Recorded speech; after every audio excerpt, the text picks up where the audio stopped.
It all began in the spring of 2024 when Aaron Spencer's daughter was just 13 years old. She was homeschooled and was described as a quiet individual. She was also helping her mother care for her dying grandpa.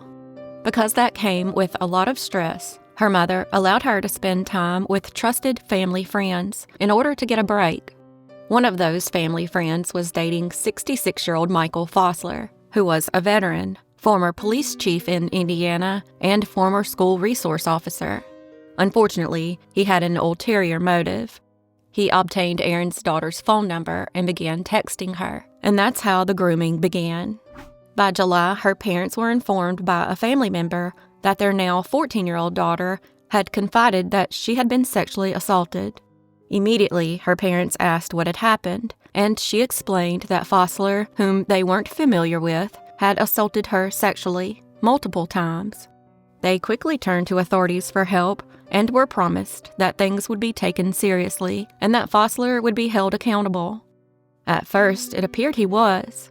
He was quickly arrested and charged with 2 counts of internet stalking, 2 counts of fourth-degree sexual assault, 2 counts of sexual indecency with a child, possession of a computer with inappropriate material involving children, and 35 counts of pandering or possessing media depicting sexual conduct with a child. Even with all those charges, the judge allowed him to be released on a $5,000 cash bail with no supervision. While this made the Spencer family nervous, they figured his felony charges and the no-contact order would be enough to keep him away. Sadly, that's not how things played out. Meanwhile, Heather put her daughter into therapy and tried her best to manage her trauma while still caring for her own dying father. Then, on October 8, 2024, everything came crashing down. At about 1:12 a.m., Aaron and Heather were awakened by their dog barking. Heather immediately asked Aaron to go check on their daughter, and they were shocked to find her gone. Heather called 911 while the rest of the family looked around the house for her. Then Aaron received a text from his sister, which included a photo of a Cash App payment for DoorDash from Fossler to Aaron and Heather's daughter a day or 2 before. That's when they realized he most likely was involved in their daughter's disappearance. Aaron, desperate to find her, rushed out of the house, got into his vehicle, and began searching for her. Before the police could arrive, Aaron located Fossler's white Ford F-150 turning onto Highway 236 East toward Fossler's home. He turned around and chased after Fossler's vehicle, flashing his lights and honking his horn to get Fossler to pull over. When the 2 vehicles arrived at the intersection of Highways 236 East and 13 North, Aaron rammed his truck into the rear of Fossler's, sending the F-150 into the ditch. Aaron stated that he exited his vehicle with his firearm in hand and ordered Fossler out of his vehicle and to lie down in the ditch. He said he then observed his daughter trying to exit the passenger side of the vehicle, but it appeared that Fossler had grabbed her and stopped her from getting out. Aaron then stated that Fossler exited his vehicle and had something in his hand, but Aaron didn't know what it was. He said all of a sudden, Fossler lunged towards him, saying, "F you." Aaron reacted by pistol whipping Fossler before shooting him multiple times, fatally injuring him. Once Aaron felt the threat was over, he got his daughter out of the vehicle and returned to his truck, where he called 911 and told them about the events that just unfolded. Investigators determined that Aaron shot Fossler in the chest, arms, and abdomen. It's likely that had Aaron not stopped Fossler, he would have never seen his daughter again. While most people saw Aaron as a hero, the state disagreed and charged him with first-degree murder, which was later downgraded to second-degree murder with a firearm enhancement. Apparently, Fossler had other victims as well, but no justice was ever served in their cases either, and he was allowed to continue his crimes against children. The first accusation against him came in 2022, after his wife of 44 years passed away, and continued from there. Thankfully, he can never hurt another innocent child again. While the Spencer family now tries to pick up the pieces, they are left in agony over Aaron's arrest. It doesn't help that his murder trial is being overseen by Judge Barbara Elmore, who allowed Fossler to go free on such a low bond. She also strangely issued a gag order in the case, preventing the defendant, attorneys, law enforcement, and potential witnesses from speaking about the case, and sealed the entire court file. Many are calling her gag order unconstitutional. Before the gag order was put into place, Aaron's attorneys, Aaron Casanelli and Michael Kaiser of Little Rock, released a statement saying that Aaron was not a criminal for protecting his child from a predator who repeatedly violated her. After his attorneys spoke out in support of Aaron, is when the judge implemented the gag order. On May 29, 2025, the Arkansas Supreme Court vacated Judge Barbara Elmore's broad gag order. Several justices filed unusually strong concurrences criticizing how the case was handled, with one justice explicitly urging reassignment to a different judge. However, the court rejected the reassignment, and Elmore remains the judge on the case. As of now, the pretrial is scheduled for December 17, 2025, with a jury trial set for January 26 to January 30, 2026. Other judges have also been critical of Judge Elmore's decision to implement a gag order, especially one that was far too broad and too restrictive of speech, unconstitutionally vague, and could even prohibit the speech of any public official now holding office. Other judges also noted a troubling pattern of attempts to shield this case from public view. Heather has stated that more than $100,000 has been raised for her husband's legal fees in less than a week, and any additional funds will be donated directly to the Wade Knox Children's Advocacy Center. What do y'all think? Was Aaron acting in self-defense, or is the court justified in his arrest? Let me know in the comments below.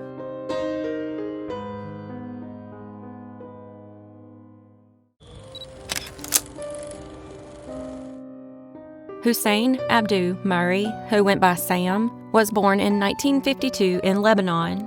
As a child, he moved to the United States and graduated from Hamtramck High School.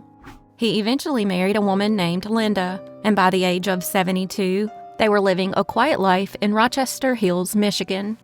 Sam was described as an amazing cook, grandfather, and gardener who enjoyed sharing his fruits and vegetables with his many friends and family.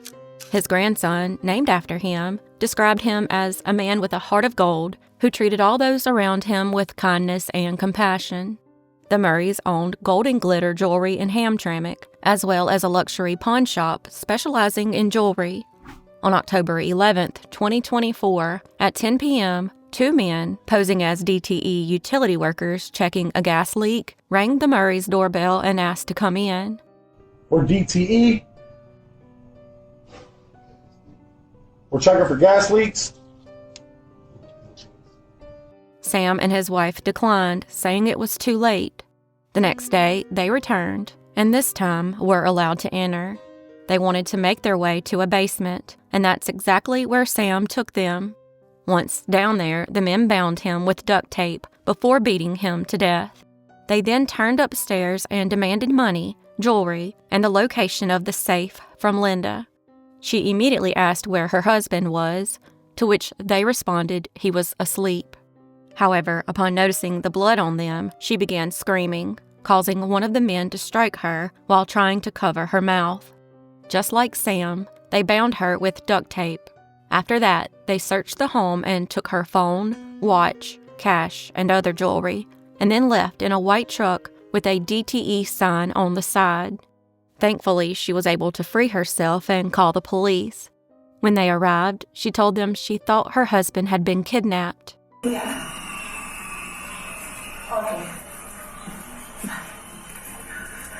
Is anybody else in the house? My husband, I don't know where he is. The people that were here were gone.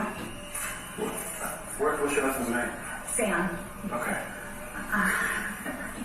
Okay. That's okay. However, officers would find him dead in the basement with bruises, lacerations, and wounds consistent with blunt force trauma. The medical examiner ruled that the cause of death was asphyxia due to neck compression. Police used footage from a Ring doorbell to identify the suspects as Carlos Hernandez and Joshua Zuazo. Hernandez was captured the next day in Shreveport, Louisiana, and Zuazo was located and arrested 3 days after the murder in Plymouth Township, Michigan. Both men were charged with first-degree murder and 2 counts of unlawful imprisonment. Come to find out, Hernandez had included his wife in the planning, and investigators discovered that through text messages between them regarding counterfeit DTE materials. Some of those text messages read, "The badges were delivered. Your account is still negative." I'm assuming this is referring to the DTE badges they ordered. Hernandez's wife also sent a text to him that read, "What if he's not home?" To which he replied, "He will be." In yet another message, she said, "I'm so nervous, but you guys seem to have it down. I feel better now that you have a good getaway car." While both men pleaded not guilty, prosecutors had more than enough evidence, including the men's DNA on the zip ties used to bind Sam in the basement and the traces of blood found on their clothes. They were also able to track down the origins of the 2 magnetic DTE signs on their truck. The signs were made and purchased from a Detroit graphic artist and business owner who was able to provide video surveillance of the customers who picked up the order, and it resembled Hernandez and his wife. The owner of the business had come forward after hearing about the horrible murder and wanted to make sure investigators knew he wasn't involved. Those signs were later found inside the home of Hernandez's mother-in-law. Video was also recovered from a Lowe's and showed Hernandez and Zuazo buying duct tape and zip ties in the self-checkout area. Plus, they had text messages between the men planning the attack. In court, Zuazo's attorney blamed the entire crime on Hernandez, citing his financial struggles and the fact that he had only been married to his wife for a year and wanted to buy a new house. Regardless of who was the mastermind, both men were found guilty of all charges, including first-degree murder, on October 3, 2025. Their sentencing is scheduled for December 9, 2025, and prosecutors are seeking a life sentence without the possibility of parole.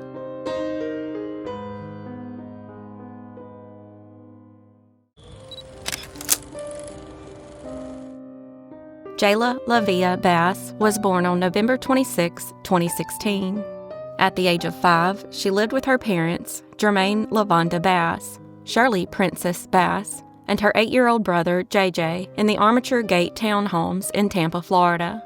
She was a kindergartner at Piso Elementary School and enjoyed being a mini cheerleader. On August 29, 2022, Shirley called 911 from their home in the 13,000 block of Heritage Club Drive in Tampa to report a shooting. When officers arrived, they found Jaylah in the bunk bed she shared with her brother, dead from multiple gunshot wounds. JJ had also been shot, but was thankfully alive. He survived, and now has to live with a bullet lodged in his head.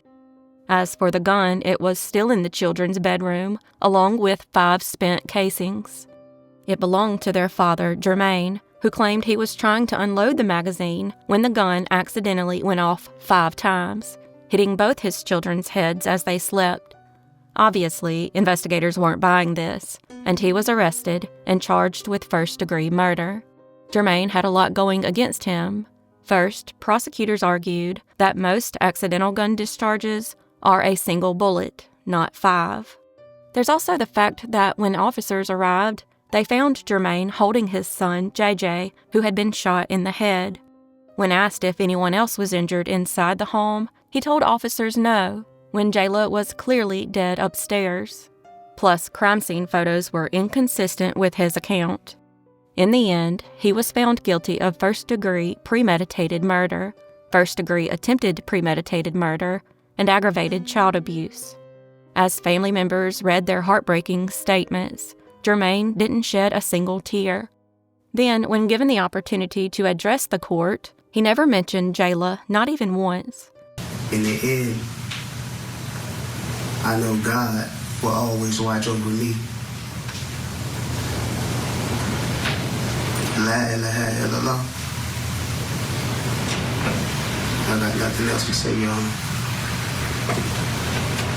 And the accident that you're referring to is the death of your children in that statement? That's what you're referring to as the accident? Yes.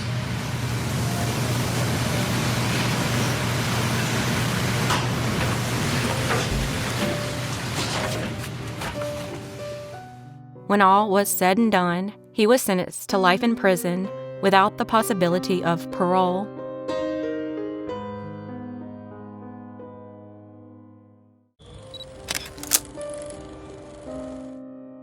Logan Hailey Federico was born on January 20th, 2003, to parents Stephen and Melissa Federico, and raised in Waxhaw, North Carolina. She was described as an energetic, strong, and fun-loving individual who never hesitated to stand up for the underdog and causes she cared about. At the age of 22, she was attending South Piedmont Community College, where she was pursuing a degree in education with the goal of becoming an elementary school teacher, all while working 2 jobs and living in Waxhaw.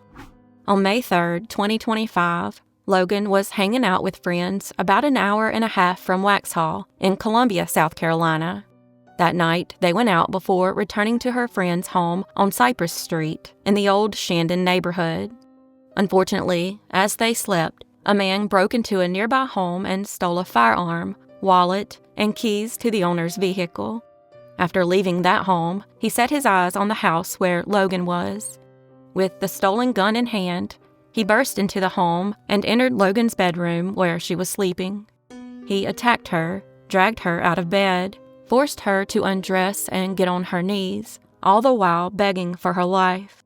The man was Alexander Devontae Dickey, and he had a long criminal history that included 39 arrests and 25 felonies, dating back over a decade.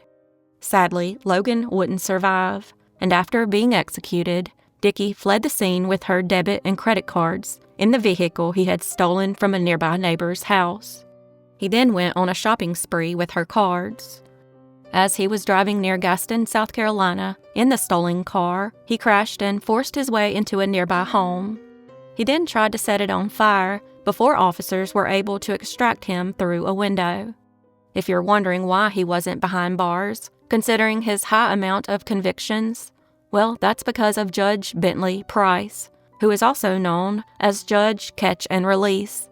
He approved Dickey's release in early 2024 after only serving 22.5% of his 5-year sentence on a first-degree burglary charge that had been downgraded to third-degree burglary for an unknown reason. Also, his rap sheet was missing all of his prior burglary convictions because other agencies didn't enter the data. If they had entered the data, it would have shown on his rap sheet, and he most likely would have been sentenced to a minimum of 15 years.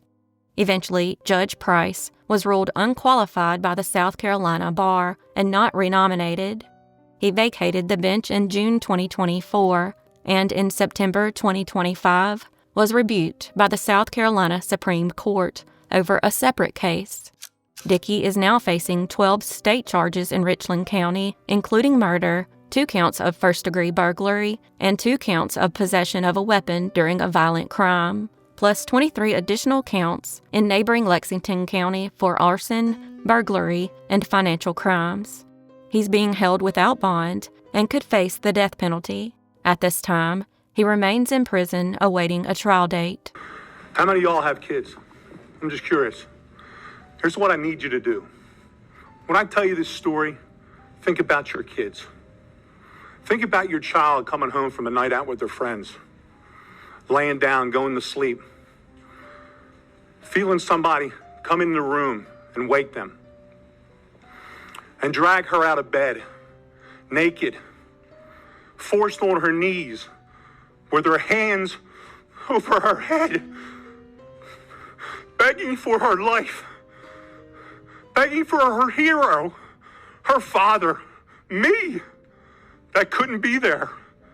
She was 5'3". She weighed 115 pounds. Bang!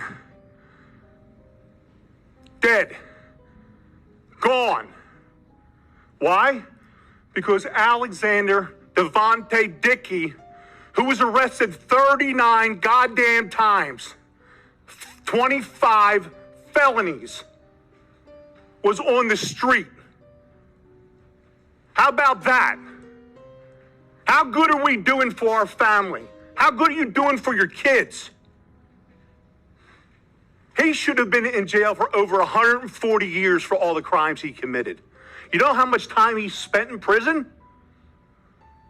A little over 600 days in 10 years. He's only 30 years old.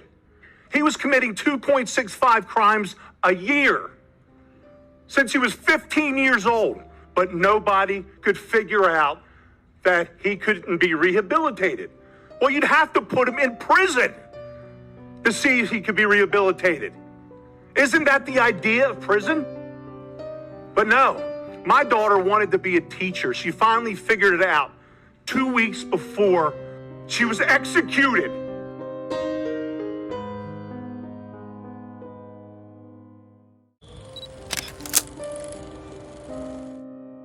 Michael Scott Rogers was born on November 21, 1993. At the age of 16, he lived in Transylvania County, North Carolina, and unfortunately, his attendance at a house party would prove deadly.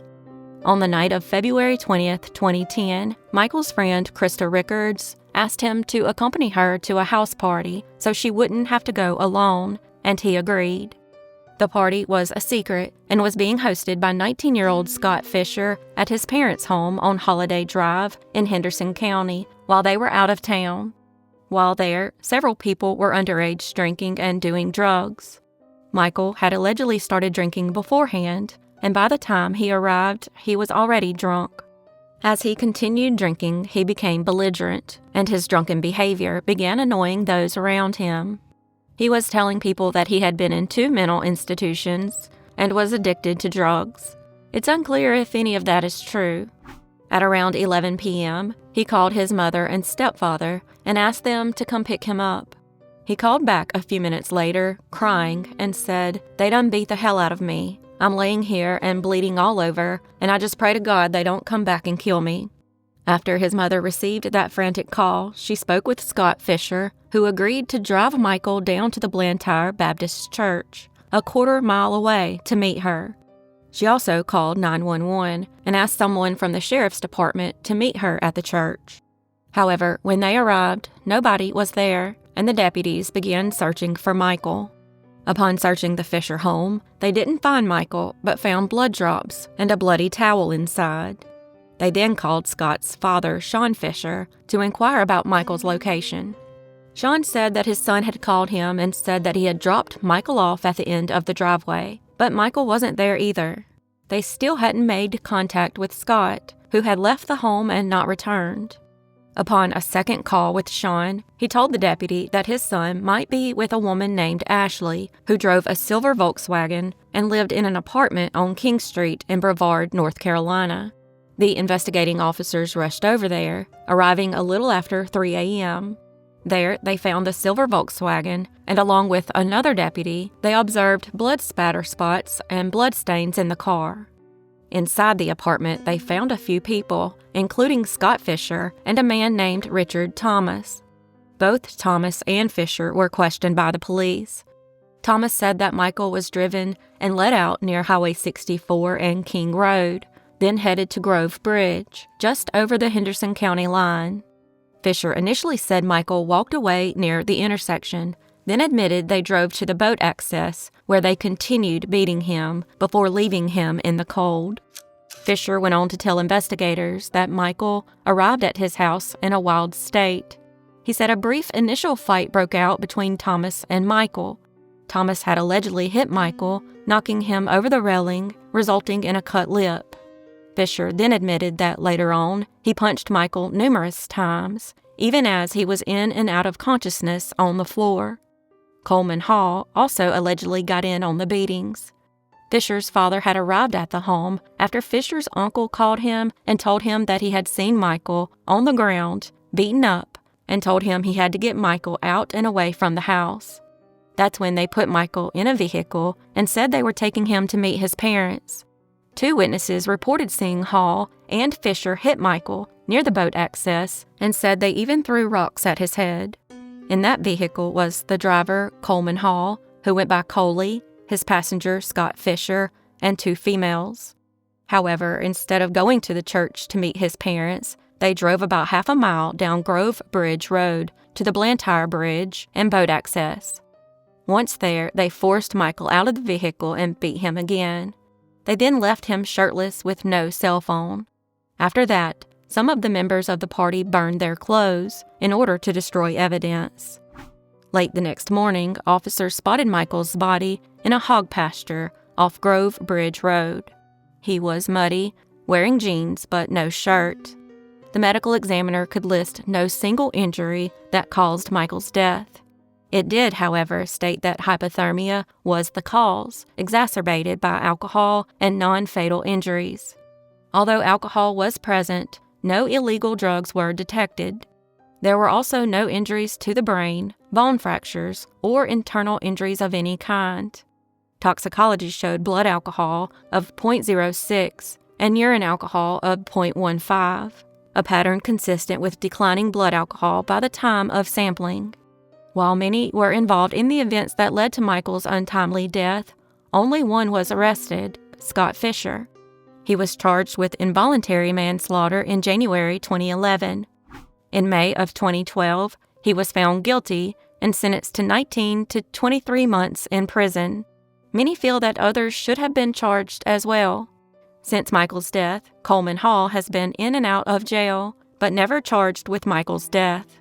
Sadly, Michael's garden memorial was damaged by a 2024 hurricane. However, someone with a kind heart restored the cross and added extra memorial things to it. Although some justice was served, many believe that it fell short of the amount of justice Michael deserves. What do you think? Let me know your thoughts in the comments section.